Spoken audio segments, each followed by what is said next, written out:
አባዬ ቤት ሰጣት ነው። እንዴት አንተ ይሄን አወቅ? ግን አባዬ አንተ በጣም ደግ ነህ። እኔ ላይ ጨከንክ እንጂ። ኧረ አባዬ አሰክሰኝ። ቲና ለማንኛውም ግን ቶሎ ቶሎ ደውይልኝ፣ እኔ እጠብቅሻለሁ። እኔ ማመን ይከብደኛል። ሁሉንም ነገር ጨርሰው ውጤቱን አሳየኝ። እኔ እንደውም 1 ሚሊዮን ብር ጨምሬ 5 ሚሊዮን ብር አድርጌ ነው የምመልስልኝ። እሺ እኔ ልጅ ቲና እንደመጣች እሰጥሃለሁ። ሄሎ ቲና።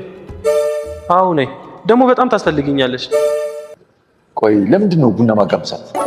ኤደንን ካሌብ በአገባ ኑሮ ኤደንን ነበር ምድርለት። ምን? አይዞህ ከአንተ ማንም አልወስዳትም። አንተ ታማኝ ሰው ነህ፣ የሰው አትነካም። ምን ነካሽ? ሂዱ። መደወልም ጀምራችኋል? ቆይ ካሌብም ይደውላል? ብዙ ዕቃ ተጠቅመናል። ባይሆን ዕቃ ማጠብ ላግዝሽ። ኧረ አሁን እህትህ ቢሆን አንድ ሰዓት ታነሳለች። እኔ ዳንኤል እንዳንቺ አይነት ፍቅረኛ ይኖራል ብዬ አልገመትኩም ነበር። በነገራችን ላይ በጣም ነው ደስ የምትይው። እኔም እኮ እወደዋለሁ፣ ግን መዋደድ ብቻውን አይጠቅምም። ድስቶቼ፣ ሳህኖቼ፣ እስቶፌ እነሱ ናቸው ጓደኞቼ። ናፍቀለደኝ ብለሽ ነው። ያው ከሀገር የወጣሁት ለዓላማ ነው። ይሄም ሲዳላ ነው ይባል የለም። ሴቶች ደግሞ እንዲህ እንደምትሆንላቸው ካወቁ ጉድህ ነው። እሷን ከማጣ ሞቴን እመርጣለሁ። እኔ የምለው ቆይ ምን እያደረግሻቸው ነው እንዲሚዎች? ችግር የሌለበት አይጠላኝ። ዳኒና የካሌብ አባት ቁጭ ብለው እየተጨዋወቱ ነው።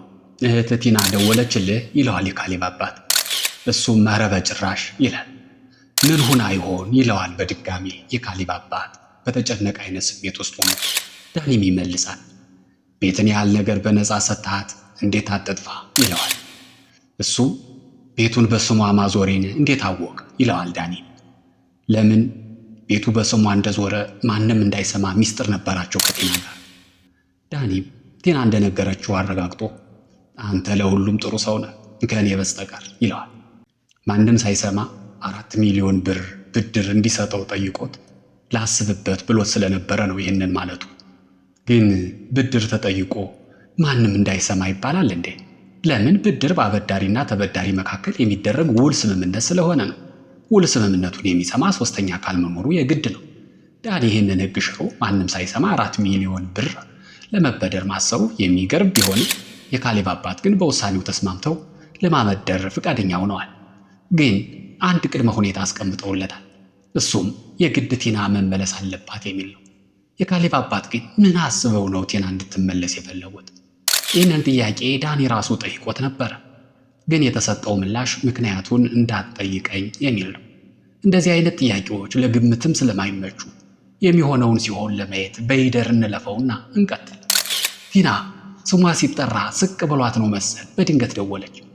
በአካል ተራርቀን ናፍቄህ ናፍቀኸኝ ነገረኝ ስቅታ ዛሬ እንዳነሳኸኝ እያለችው ይመስላል። ዳኒ አልቀረብሽም ይልቅ የት ጠፍተሽ ነው ሲላት እንሰማለን። ታዲያ አንተ ካልሆንህ ስሜን ማን አንስቶት ስቅ አለኝ ብሎ ለማለት ካልሆነም ሌላ ሰው ክፉ የሚያወራ ስቅታዬ ሳይብስ ስሙን ቶሎ ልጥራ በሚለው ነው መሰለኝ ካሌብ ነው አይደለ ብላ የጠየቀችው ይመስላል። እሱም ባክሽ እሱ እንኳን ስምሽን ሊያነሳ ቀርቶ ከነመፈጠረሽም ረስቶሻል ይላታል። ቲና ሲፈጥራት ሲረሷት አትወድም። በእርግጥ ሁላችንም ቢሆን መረሳትን አንወድም፣ የእሷ ግን ይብሳል ለማለት እንጂ። እንዴት ለምን ያለችው ይመስለኛል። ባክሽ ሙሉ በሙሉ ሳይረሳሽ መተሽ ብትነጋገሩ ይሻላል፣ እፈታት አለው እያለ ነው። እኔንም ናፍቀሽኛል ይላታል። መናፈቁ እውነት ነው፣ ግን የመውደድ መናፈቅ አይደለም። የ4 ሚሊዮን ናፍቆቱ የመገኛ ምንጭ እስከሷ መምጣት ጋር የተያያዘ በመሆኑ እንጂ። ቲናም እንኳንስ ናፍቄሻለሁ ብሏት እንዲሁም ዝም ብሎ የዳኒ ነገር አያስችላት። ባለጋሪው ጋሪው እንደፈረሱ ቸበልቃሜ ፈጥኜን ድረስ ከሱ እያለች ስትበር መምጣቷ የማይቀር ነገር ነው። ዳኒ የሚፈልገው የጓጓለት ነገር የተሳካ እንደሆነ አስቡ። ኤደን እንኳን ደስ አለሽ፣ የምንጓጓለት አብሮ የመኖር ነገራችን እውን ሆነ ይላታል። እሷም ተስፋ እኮ ይሰለቻል፣ ላማለች በሰማኝ ወተቷንማ ላይ ነው የሆነብኝ አንተ ነገር አድርገው ውጤቱን ብቻ አሳየኝ ትለዋለች። ካሌብና አባቱ ቁጭ ብለው ቡና እየጠጡ የውስጥ የውስጣቸውን ያወራሉ። ለምን ግን ኤደንን ቡና ትጋብዛት ይለዋል አባቱ። ካሌብ ቡና ጋብዛት መባሉ አስደንግጦት ምን ይላል። አባቱ ነገሩን አስረዱት። አታላይን ሰው ካላታለልከው ነገሩን አይረዳው። ስለዚህ ኤደንን ቅጠራትና ቡና ጋብዛት፣ ያኔ ብድርህን ትመልሳለህ፣ እኔን ደስ ይለኛል ይለዋል። ካሌብ ነገሩን ባያምንበትም ለአባቱ ደስታ ሲል እሺ ብሏል። ዳኒ ሲያሳብደው ካሌብ ግን ስለ ቲና መጥፋት አያስብም እንዴ ይለዋል የካሌብ አባት። እሱም ልጅ አልታደለም፣ እህትህ ሚስት ምትሆን ልጅ አይደለችም፣ ኤደን ያንተ ባትሆን ኑሮ ለልጄ ነበር ምድርለት ሲለው ዳኒ በጣም ደነገጠ። አይዞህ አትደንግጥ፣ አንተ ጥሩ ልጅ ነህ፣ የሰውን አትነካ፣ ያንተም አይነካ አሉ እንጂ አንዳንዶች የሰውን ሲወስዱ ምንም ሳይመስላቸው ኑረው የራሳቸው ሲወሰድባቸው ዘራፍ የሚሉ ሲለው ድንጋጤው ይበልጥ ጨመረ። ይዘገያል እንጂ አህያ የጅብ ናት አሉ። እንግዲህ ቻለው ዳኒ። የኤደን ጉዳይ ወደዚያው የሄደ ያለ ይመስላል። ያው በቁማር ሕግ መብላት ብቻ ሳይሆን መበላትም ያለ ነው። ኤደን የካሌብ አባት ነይ ብሎኛል እያለች በሰበብ አስባቡ ቤት መምጣት ካዘወተረች ዋላ አድር ብላለች። ዛሬም እሄዳለሁ አትሄጂም ከዳኒ ጋር እየተጨቃጨቁ ነው። ዳኒ ጨክኖ አይሆንም አትሄጂም እንዳይላት የደበቀኝ ነገር ቢኖር ነው አትሄጂም ምትለኝ፣ ምንድነው የደበቀኝ ንገረኝ እያለች ስለምታፋጥጠው ከዚያ ይልቅ መሄዱን መርጧል። እሺ ብሏት ተያይዘው ሄዱ።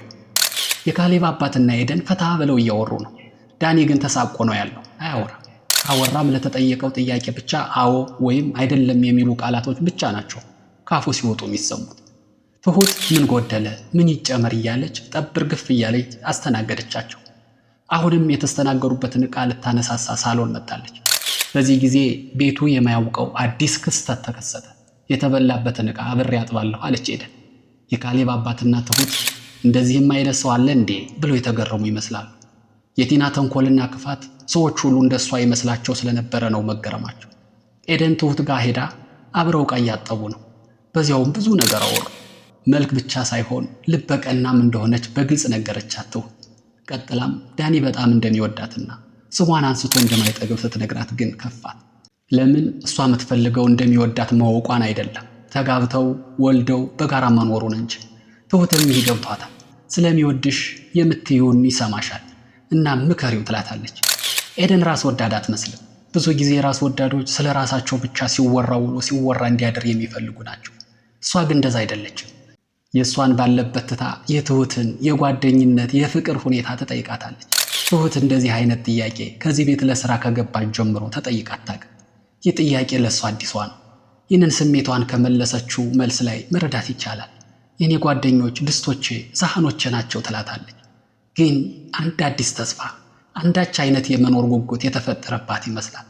ምንም እንኳ አሁን እየሰራው ያለሁት መጀመሪያ ከቤቴ ስወጣ ሰርቼ ለመቀየር ነገን የተሻለ ለማድረግ ያለምሁትን ለማሳካት ቢሆንም በዚህ ልክ ራሴን ጠይቄው አላውቅም ነበር እያለች ያለ ትመስላለች። በዚህ መሃል ዳኒ መጣና እንሄድ ይላታል ኤደን። ኤደንም ትሁትን አመስግና ተሰናብታ ወጣች። ዳኒም ሚስቴ ወዳሻለች፣ ግን ለምንድን ነው ሁሉ ሰው የሚወድሽ የሚል ጥያቄ አስቦበት ይሁን ሳያስብበት ካፉ ወጣ። ትሁትም በተለመደ እርጋታዋ ችግር የሌለበት ሁሉን የሚጠላበት ምክንያት አይኖርም፣ ስለዚህ መልሱ ከእኔ ሳይሆን ከእነሱ ነው እንደማለት። አንተም ይህን ከንቱ የሆነ ቤት አገኛለሁ የሚለውን ቅዠትህን ትተህ ይችን ልጅ ጠበቅ አድርገህ ብትይዝ ይሻልሃል ትለዋለች። ዳኒ ማመን አይፈልግም እንጂ ራሱም የቤቱ ነገር እውነት አይመስልም። ግን ሌላ ተስፋ የሚያደርግበት ነገር ስለሌለው አሁንም ተስፋውን በዚያው ላይ እንዲቆይ ይፈልጋል። ግን ትሁት ቅዠት ነው፣ እየቃዠህ ነው፣ ንቃ ስትለው ደግሞ የምታውቀው ነገር ቢኖራት ነው ይህንን ነገር በተደጋጋሚ የምትለኝ እያለ ነው። አሁን ባይሆንም ሌላ ጊዜ ትሁት የምታውቀውን ሁሉ እንድትነግረው ፈልጓል።